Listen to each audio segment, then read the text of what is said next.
Тази седмица имаме потенциал и вътрешна сила, но ще трябва да внимаваме да не ги загубим в полето на страховете си или да ги измием чрез непреработената ни минала опитност. Темата за парите и любовта са водещи, ама могат да катурнат към измамности и прекалености. Бъдете внимателни. Във важен момент сме на пречистване на карма и минала опитност, така че не се търкалете в инертността и си позволете да мислите, че различното може и да е много добро. Опитайте се да се надскочите, да излезете извън ограниченията си, да проверите дори онова, което най-много сте вярвали. Както и миналата седмица, можем да осветлим низостта на ищенията си. Бъдете внимателни и се дръжте във високата вибрация. Другите ни дават възможност да изцелим себе си. Така че нека размиването на границите да бъде позволено само с благородния мотив за цялостност, искрена съпричастност и състрадание. Дайте си време за почивка, за медитация, за самоанализ, за изследване на емоциите, желанията. Не ставайте жертва на собствените си страсти за постигане без оглед на цената.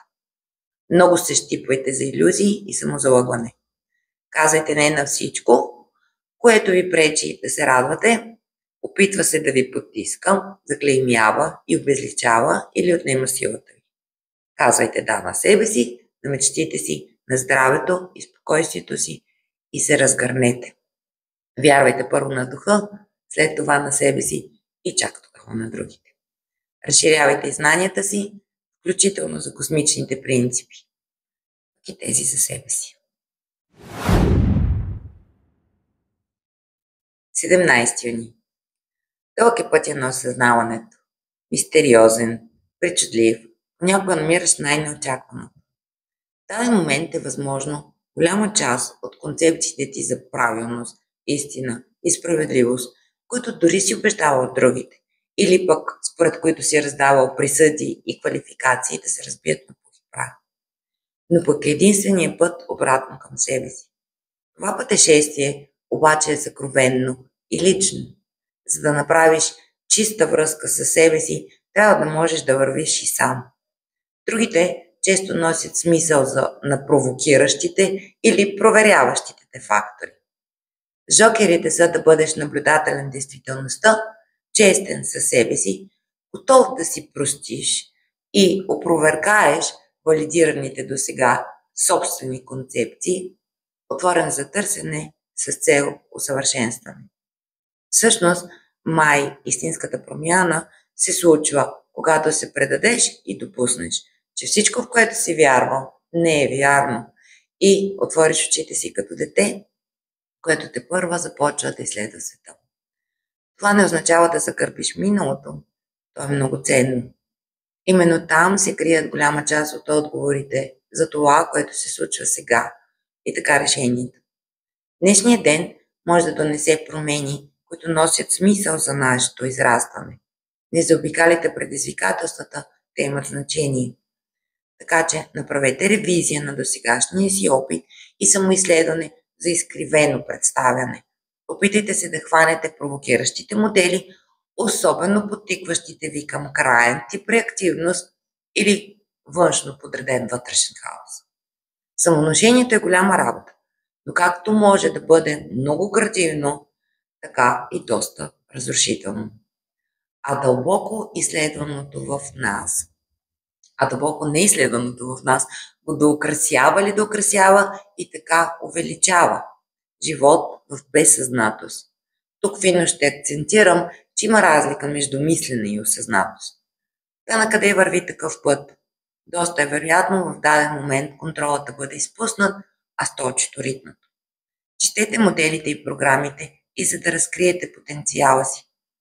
На тези, които с искреност и желание са на този път и променят себе си, за да променят действителността си, вероятно деня ще подари подкрепящи стимули.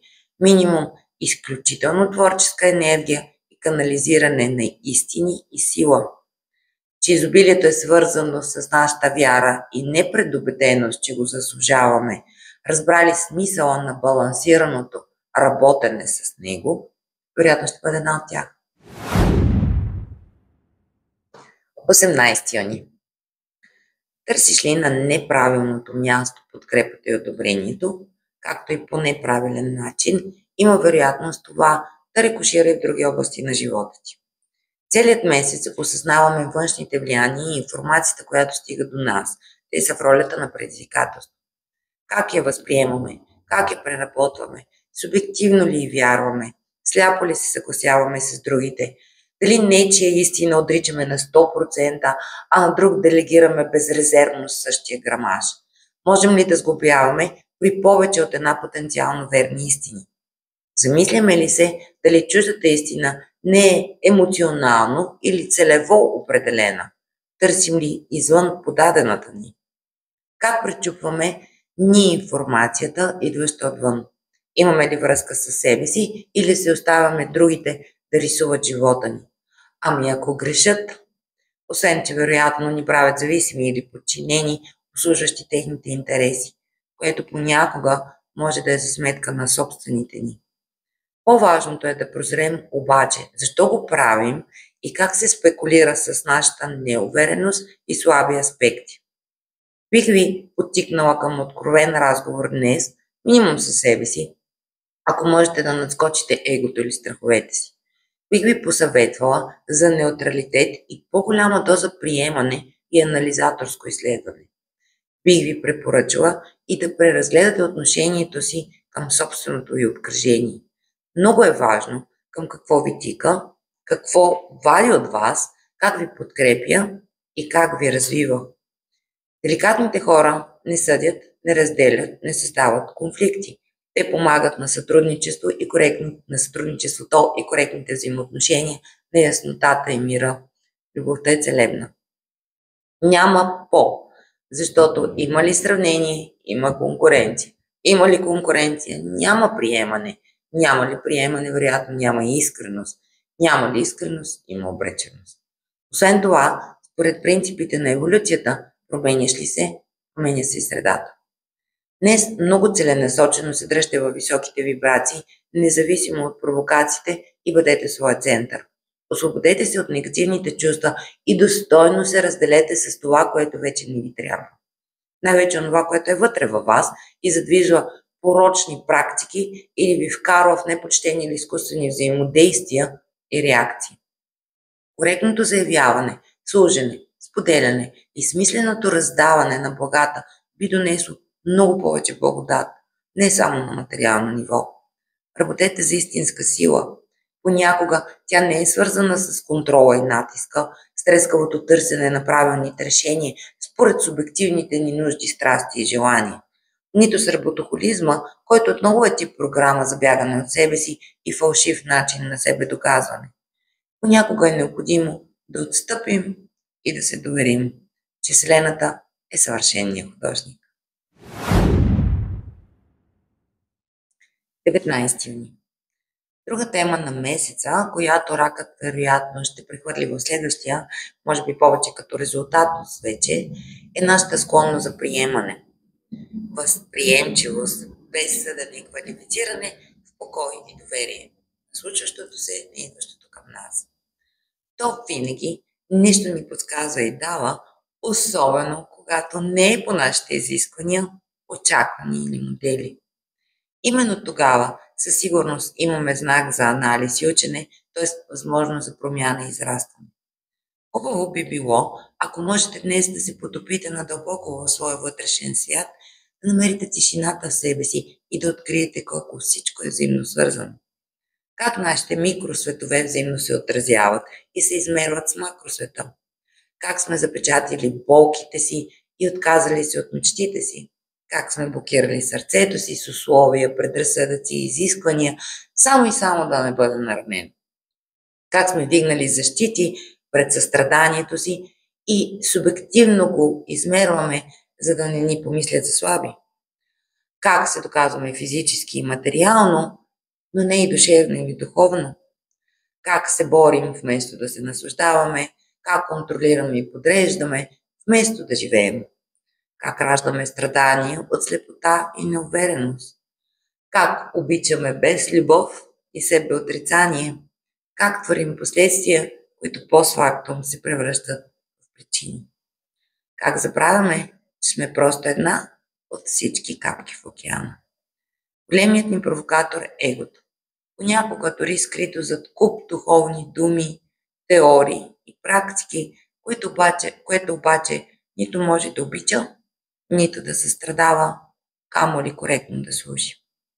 Новолунието в Близнаци дойде с призив за разгръщане на духовната ни страна и размества пластовете към повече разумност, мъдрост, справедливо и правдиво общуване, към истинско знание. Подплатени сме с силна интуиция, ситуации, които ни провокират да излезем от илюзиите и ирационалните си страхове, да осъзнаем кармичните матрици и с прошка, благодарност и себеотрицание да изчистим много наследствени програми и карма. Така че използвайте силната енергетика днес, за да се свържете със себе си.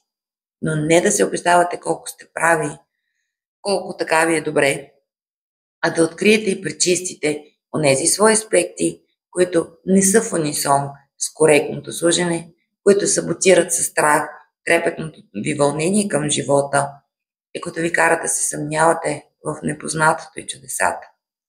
Застанете на пътя на своята душа и действайте решително, следвайки себе си, без да се подчинявате на смъкващи вибрацията и ентусиазмови въздействия. Излезте от мъката и повторяемостта и се свържете с радостта и искреното споделяне в името на благородни и общи каузи. Преберете се от дома, сърцето си. Там е горестта, която създава истински стойностните неща. 20 юни. Хубаво е да осъзнаем, че всяка опитност си носи смисъл и видове уловки, независимо дали в човешки аспект се квалифицираме като добра или лоша. По-скоро, когато ни е добре, забравяме това. Най-вече когато ни е добре на чисто материално ниво, което може да не означава синхронично с душата, нито спазване на космичните принципи. Негативният опит също ни изгражда като личности. Всъщност, пътя на израстването и себеопределянето зависят от начина, по който посрещаме, отреагираме и работим с резултатите на нашите опитности. Колко сме търсещи, еволюиращи или просто се оставаме на обстоятелствата безпрекословно да ни моделират. Само че с товара на неразбраните емоции, които играят и провокиращата роля да изкривяват действителността, което може да ни пренесе и в жертва, особено когато да допуснем да ги разчетем крайно с негативен знак. Да ни превърнат в трупове в живи тела, коченени с неработещи сърца, самотници в среда, клатени от вятъра на зависимостта и търсещи външното одобрение, защото погледът навътре може и да изиска промяна и напускане на инертността. Обаче, колкото и да не искаме да погледнем дълбочина опитностите си, те ще се прошмугват, подсказвайки ни, ако сме се отклонили, необходимата преоценка, тикайки ни към истинската връзка със себе си. Измамно е да мислим, че когато нямаме качествена връзка със себе си, можем да изграждаме качествени отношения с другите и качествена стабилност. Самоизмамата кани измами. Обаче, ако можем да се доверим на опитността от всякакъв вид и търсим смисъла й, ще можем реално да участваме в живота, наслаждавайки се на преживяването му и така да постигнем много по-синхронизирана изява на всички свои части и аспекти. Днешният ден може да ни подкрепи с повече яснота за смисъла на ценностите, които сме избрали за водещи в живота, да ни позволи развиване на доверие в вселенския промисъл, което да измести борбата и доказването, да разтвори пътя на развитието ни през стимулация за истинно представяне и да ни покаже, че виждаме и материализираме това, в което вярваме. 21 юни. Един изключително прегръщащ ден за хората, избиращи любовта и пътя, търсеше истината.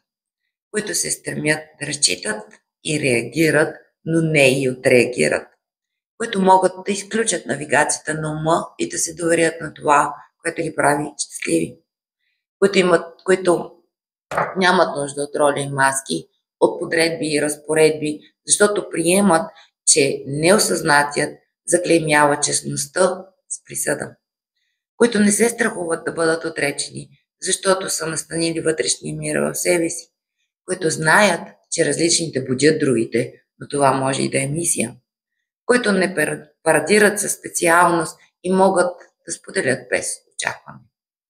Те стремят интегриране на материалния с духовния свят. Съвет, който бих дала за деня, е преразглеждането на страховете, като определяш фактор за себестойността, изявата и качеството ни на живота. 22 юни, пълнолуние в Козирог. Ако искаме живота ни или нещо в него да бъдат различни, трябва да направим промяната първо в нас. Само така можем да поканим друго според законът за привличането и отражението. Да, ама той изисква смелост и тип скок в непознатото. Иначе искаме, ама не ни стиска, вярващи сме, ама не точно. По-добре да държим контрола, нищо, че острието му поде самите нас. Проблемът е и, че когато се вкопчим в нещо, ние ставаме зависими и то започва да ни управлява с риск да ни предава. Тук са също моделите, нишите страсти, парите, удоволствията, дори нуждата от любов и стабилност. Често те падят неудовлетвореното ни чувство за власт и превръщат самотността и уязвимостта в егоцентризъм.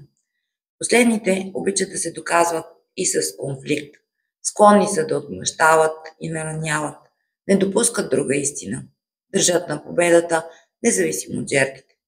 В безсилността си, защото всъщност имат нужда от подкрепа, си позволяват да ползват и непочтени методи. Добре, постигаме това, което искаме. Щастливи ли сме? И сигурни ли сме, че няма да платим цена? Защото всичко това кодира дълг към любовта. Усилията по собственото вътрешно изцеление не е ли по-добрата и по-ефективната жертва, която можем да си позволим? Днес е пълнолуние в Козирог, ще направя отделно видео. Това лунно събитие ни дава шанс да издигнем себе си над страданието с лечение, да напуснем унаследеното с прошка, да излезем от зависимостите и фалшивите си ценности, обръщайки се към любовта, мира и споделянето. Става се нов тип лидерство, което ще се уповава на различни ценности. За да допуснем този свеж потенциал да се вгради в нас, трябва да изчистим старите навици, непотребни схващания, саботиращи емоции и ненужни моделности. Действителността ни ясно показва кои са те, а взаимоотношенията са уроци от избраните ни като души учители. По-добре е да не бягаме, нито да се пашколим в илюзии. По-добре е да отворим сетивата си и да използваме с качество енергийния поток. Из вяра, че ще ни заведе на по-добро място. 23 юни. В помощ на процесите, които се задвижват с пълнолунието в Козирог, което малко или много позволява качествено ново извайване на себе си и на действителността си, би ви препоръчала да не изпускате нито един знак, който идва до вас. Да отворите ушите си за посланията на другите и на Божественото. Да не бягате от която и да е ситуация, дори да ви провокира. Да си подарите време, търпение и отдаденост. Да възстановите духовната си връзка с повече медитация, релаксация и молитви. Да почетете тялото и неговото здраве, природата и нейната чудотворно въздействаща сила. Да не търсите лошото от другия, а да увеличавате доброто му, бидейки прощаващи, смирени, проверено заземени и коректно заявени. Да вярвате с ентусиазма на децата, че всичко е възможно и светът е добър. Да учите с примера си. Дайте заряд на мечтите си, визуализирайки успеха с намерението да бъдете коректно споделен. Както идеализмът, така и ищенията могат да ни замотаят и вкарат в плен. Така че не спирайте да се потапяте във вътрешния си свят, да се свързвате с себе си, да изчиствате грешните стойности и най-важното, да поддържате баланс във всичко. Пожелавам ви сила и мъдрост тази седмица. Сериозността не е гаранция, че ги има. Усмихвайте се, позволявайки си да се самоизследвате, променяте и обичате. Благодаря ви за вниманието.